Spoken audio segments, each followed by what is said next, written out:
Jesus certa vez disse: Eu vim para que tenham vida e vida em abundância.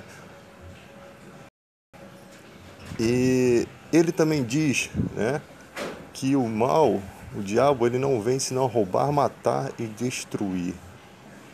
E também existe a proposta de Jesus para o reino de Deus. O que Jesus está tentando nos informar com isso? Você precisa perceber a sua vida. Você precisa olhar para a sua vida e ver se alguns momentos da sua vida estão sendo roubados. É comum nós sermos cercados de manias, né? É comum acabar o final do dia e você ter aquela sensação de que você não viveu aquele dia. É comum você perder tempo com coisas desnecessárias e às vezes você poderia estar com seu filho, com seu animal de estimação, fazendo alguma recreação, alguma coisa que te trouxesse aquela animação para que no dia seguinte você estivesse no trabalho cheio de novidades para contar, que você estivesse no seu trabalho feliz porque no dia anterior você viveu. É comum no século em que nós vivemos, e os dias são maus, né? Como diz Jesus, para a gente não andar ansiosos pelo que é a vez de comer, pelo que é a vez de vestir, porque o Pai sabe que nós necessitamos de tudo isso, né? Deveríamos procurar as coisas mais importantes, o amor, né? A justiça. Ele diz também que as aves do céu não plantam e nem colhem, né? E todavia o Pai as tem alimentado. Quanto mais vale nós que somos homens de pequena fé. Então são palavras que a gente precisa colocar em prática na nossa mente todos os dias, porque a internet rouba boa parte da vida das pessoas.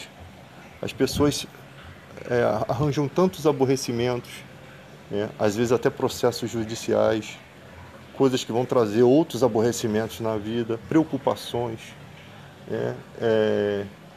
Aquela sensação de que você às vezes fala alguma coisa que não deveria falar e ali vem ameaças, processos, coisas que não te deixam dormir, né? Essas preocupações, essas coisas te roubam a sua vida, roubam tempo de vida.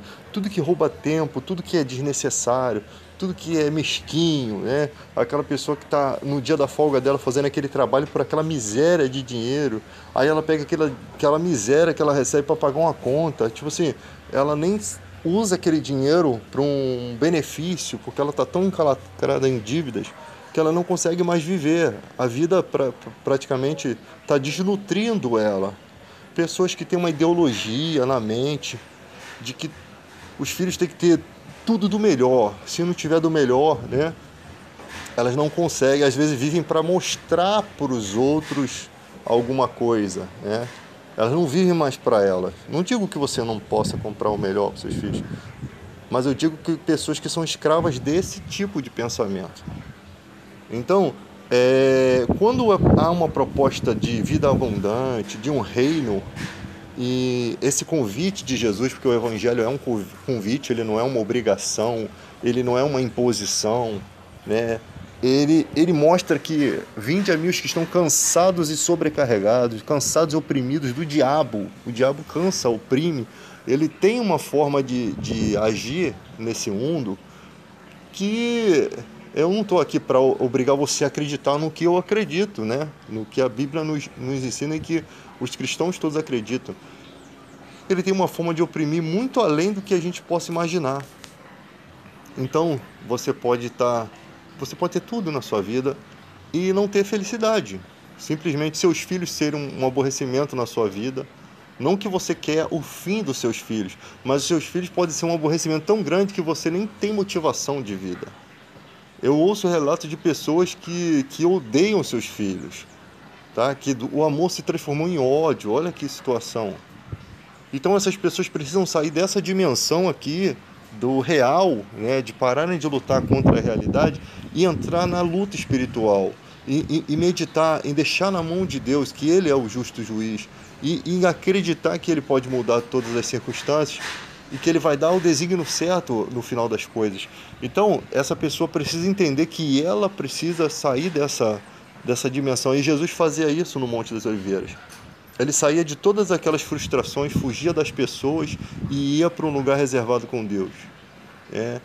E às vezes esse lugar reservado com Deus também não é só um pensamento elevado a Deus, pode ser um pensamento elevado à sua própria vida, fazer um balanço da sua vida toda, né?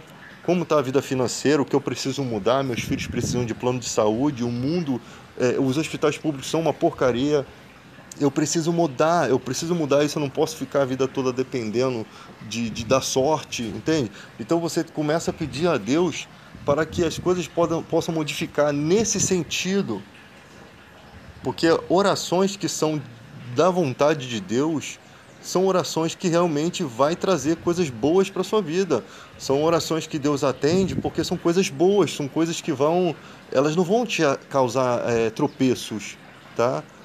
São coisas que você está pedindo a Deus por melhoras. Não que o Evangelho seja só isso, como algumas igrejas propõem, de a pessoa aí tem que fazer para poder receber. Não, não. Eu sempre falo, Deus é Deus de todos. Ele não é Deus de uma minoria ou de uns, tá? Quem quiser buscar a Deus, ele atende de formas totalmente diferenciadas, mas isso não se torna regras de fé. Tá? Essas formas de como a Bíblia fala, Deus é recompensador dos que o buscam. Ou seja, por ele ser um pai bondoso, ele não vai negar as suas bênçãos porque a pessoa está vivendo assim ou assado. Não. A parábola do filho pródigo é uma explicação totalmente espiritual sobre isso. De um pai que sabe que o filho foi para o caminho errado, mas ele não está disposto a jogar na cara do filho as coisas que ele seguiu. Ele está disposto a acolher aquele filho e fazer daquele filho alguém melhor. E o que ficou dentro de casa estava mais amargurado. Ou seja, a história se inverte. O que estava no pecado consegue achar o arrependimento, consegue achar conforto, consegue ser perdoado, consegue mudar de vida para sempre, e o que está dentro da casa não consegue perdoar, fica cheia de amargura. Isso daí parece uma combinação das duas faces do ser humano no mundo. O que está no erro, mas ele aceita o perdão, ele aceita a mudança, e aquele que está aqui não está tocando no erro, não está profundamente no pecado, mas está profundamente amargurado. O processo dele é um processo interior de cura, não um processo exterior como era o do filho que estava perdido na carne.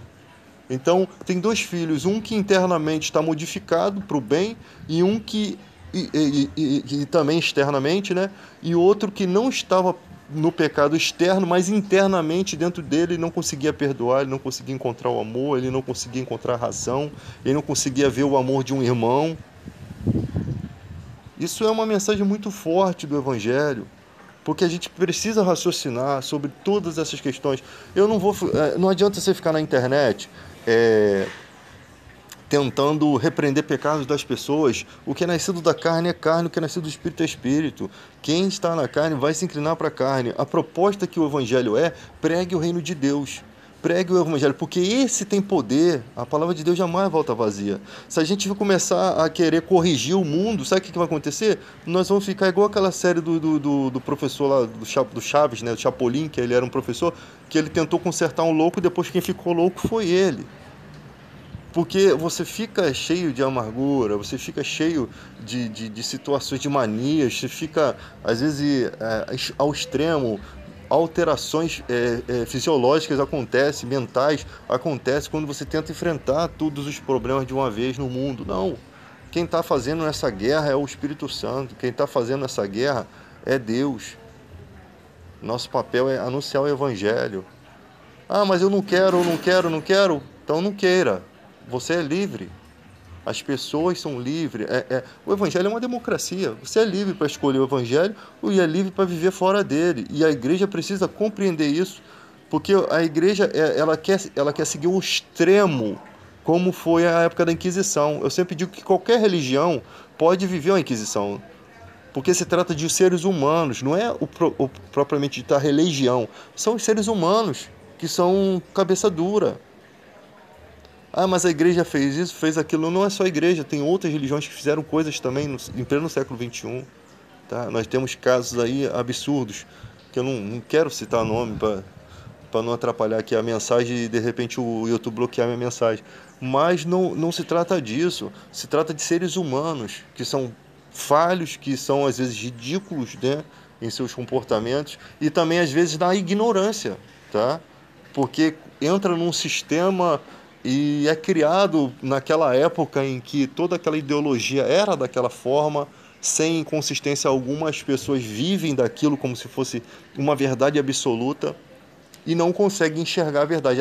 Isso se chama ignorância, quando você não sabe que você está fazendo algo que você até sabe que tem alguma coisa errada ali, mas você não consegue entender, você acha que está fazendo uma obra de Deus.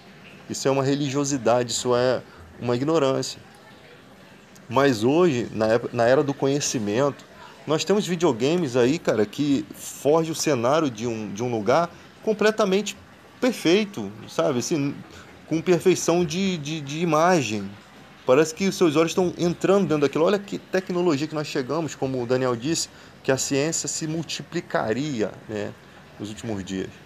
Eu lembro de uma palavra do Billy Graham que ele diz assim, baseado na história de Jonas: o diabo ele tem sempre um barco preparado para aqueles que querem navegar para distante de Deus. Parece que tudo coopera naquele momento para você ir embora para longe de Deus. As razões que você cria, né? Ah, eu não estou na igreja por isso. Isso é problema seu. É só você que vai sofrer, é só você que vai perder.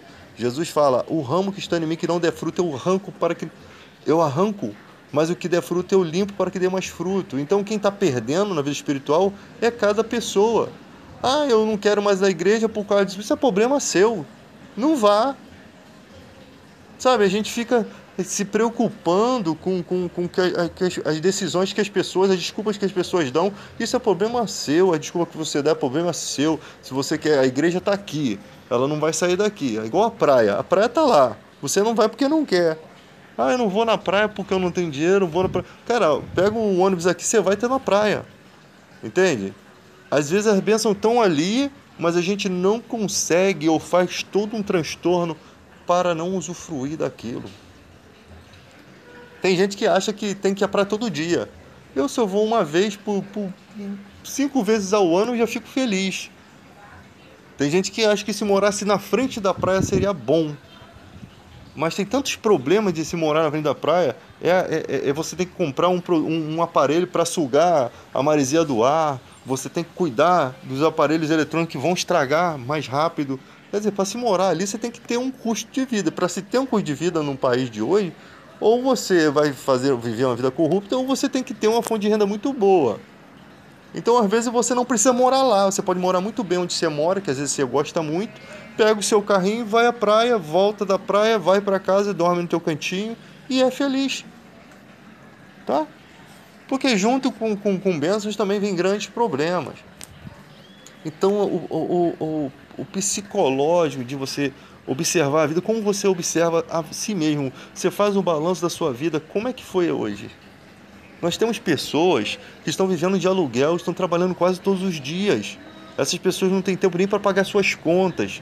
Essas pessoas não têm tempo familiar. E isso bagunça a vida familiar. E ninguém está aí. Empresários não estão preocupados com o que você vive ou deixa de viver. Tá?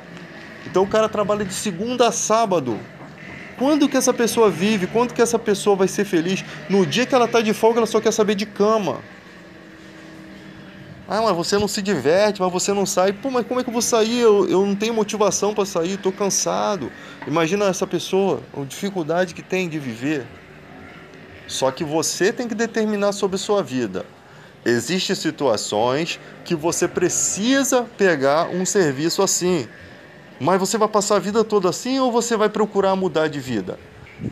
Você precisa desfazer de alguns gastos, você precisa juntar algum dinheiro, comprar um terreninho, sair do aluguel para que você possa respirar, um dia poder viver.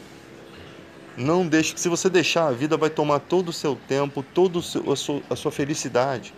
E aí quando chega no trabalho, a gente se aborrece com essas pessoas porque a gente não consegue ver a dificuldade que elas estão vivendo.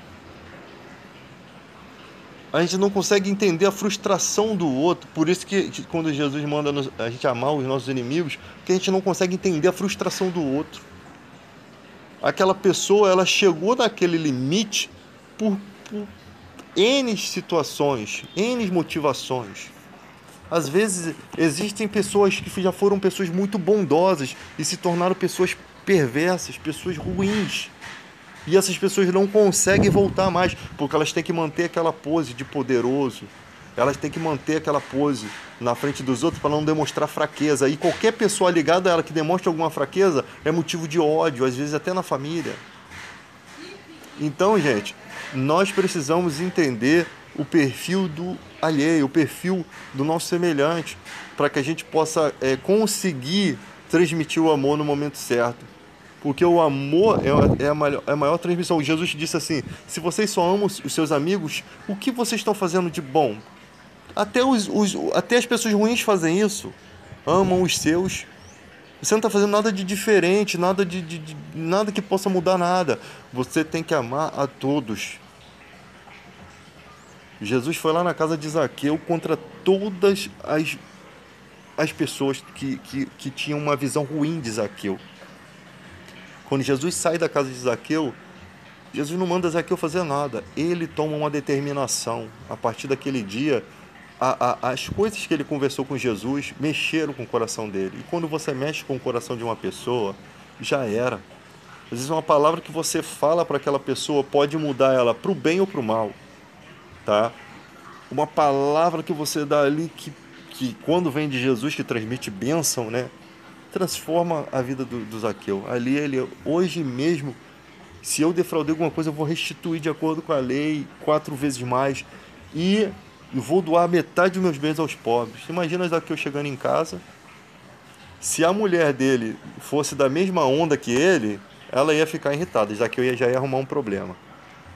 Você sabe que às vezes você tem filhos que tá tudo bem com a sua vida errada, mas quando a sua vida começa a querer ficar certo, eles logo viram rebeldes. E tem aquele filho que vê que você está todo errado e fica contra você. E ele é a ovelha negra, quando na verdade você que é a ovelha negra, que você está errado. Ele não consegue, ele tenta mostrar para você que a sua atitude está errada, ele não vai aceitar aquilo. Isso se chama personalidade forte. Tem gente que a personalidade das pessoas é assim: tá tudo bem, estou ganhando, estou vivendo bem, não me importa que, sabe, é tipo assim, igual o patrão, estou ganhando, estou vivendo bem, estou aqui, eu não me importo com aquele funcionário lá. Se está dando problema, tira ele, manda embora. É assim. A gente tem 1 milhão de gente esperando na fila para trabalhar. Mas uma pessoa que é correta chama para conversar. O que está acontecendo com você? Ela vê que ali tem uma pessoa bem boa, uma pessoa que soma na empresa dela. Ela ali não quer perder aquela pessoa e ajuda aquela pessoa a mudar. É lógico que só palavras não muda, né? Dinheiro também é bem-vindo, né? Alguns acertos também é bem-vindo. Então, o salário do cara, tipo assim, o cara faz um trabalho que vale 2.500, o cara tá ganhando 1.000. Mano, não vai ter conversa que vai mudar aquilo, mano. Mas, se aquela pessoa está vivendo bem com 1.000, você consegue mudar aquela conversa. Agora, do contrário, vai ser sempre problema. As pessoas querem superfaturar aqueles que Deus ama.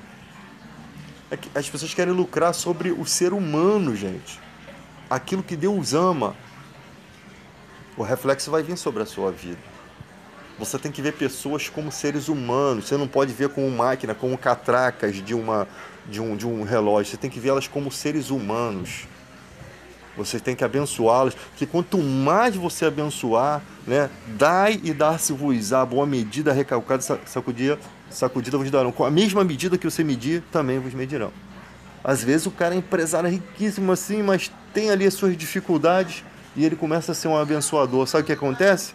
As portas que nunca se abriram na vida dele começam a fluir de um jeito, porque Deus vê aquela situação. Olha, esse meu servo aqui está querendo, ele realmente está querendo fazer o bem. E Deus é assim, porque quando ele institui o dízimo na lei dos judeus, ele institui para que as pessoas viessem ajudar os órfãos e as viúvas. Através daqueles recursos, Deus coloca eles numa associação, tá? Associação, que o dízimo ali é como se fosse uma associação de Deus. Ou seja, as pessoas de bem, elas são dizimistas ali, né, naquela época, que ali era uma obrigação que estava na lei, o dízimo. Então, quando pararam de dar o dízimo, estão roubando a Deus. Na época dos israelitas, o dízimo como sendo lei e obrigação, tá? Não os dias de hoje, como tentam usar aí. Então, eles Deus coloca mostrando a sua justiça. Então, quando o cara levava o seu dízimo, ele estava fazendo a justiça de Deus.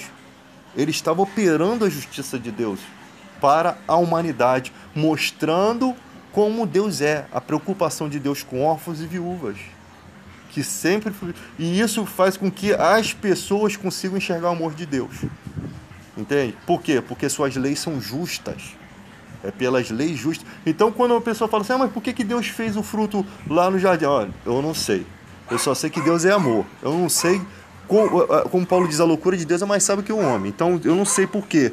Eu não vou dar resposta pelo que eu não sei. Agora, o que Jesus diz que Deus é amor. Então, eu acredito em Jesus, que é a expressão exata de Deus, aquele que morreu por nós. Então, Deus é amor e pronto. Eu não quero saber. Vai que isso aqui é uma ilusão. E depois eu vou ficar com cara de tacho lá, na frente de Deus. Ué, mas você estava vivendo no GTA e eu continuo sendo amor. E você um inútil, porque você não acreditou. Então, Deus é cheio de surpresas.